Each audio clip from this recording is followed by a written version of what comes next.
मुल्क भर की तरह जिला सोबतपुर में भी महंगाई ने आवाम का जीना जंजाल कर दिया है। रोजमर्रा की इशिया खुदनोश महंगी हो चुकी हैं।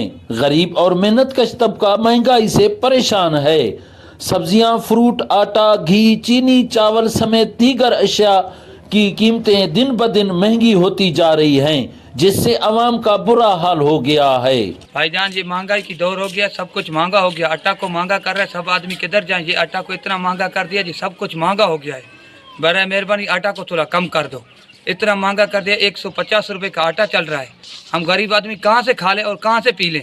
खाने पीने का चीज़ें, सब चीज़ें महंगे हो चुके हैं। हमारा जीना दुश्वार हो चुका है अपने ही वतन में, अपने पाकिस्तान में जो हुक्मरान हमसे कर रहे हैं। आज सब्ज़ी खरीदने आया था, सब्ज़ी इतना महंगा है, मैं वापस जा रहा हूँ। क्यों वापस जा रहा हूँ? पैसे की वजह से। पैसा कम है, दिहाड़ी कम है, महंगाई अरूज पर है, आटा महंगा है, दाल महंगा है, सब्ज़ी, हर चीज़ महंगा हो चुका है। हमें मरने पर मजबूर किया जा रहा है। क्यों? हम गरीब पाकिस्तानी नहीं है।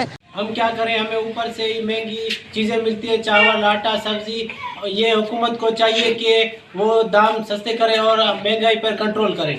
सोबतपुर की आवाम ने हुकूमत से मुतालबा किया है कि महंगाई को कंट्रोल करने के लिए हंगामी सूरत पर इकदाम करके आवाम को रिलीफ फराम करे, ताकि गरीब आवाम परेशानी से बच सकें। सरदार बंगुलजई, वश न्यूज़, सोबतपुर।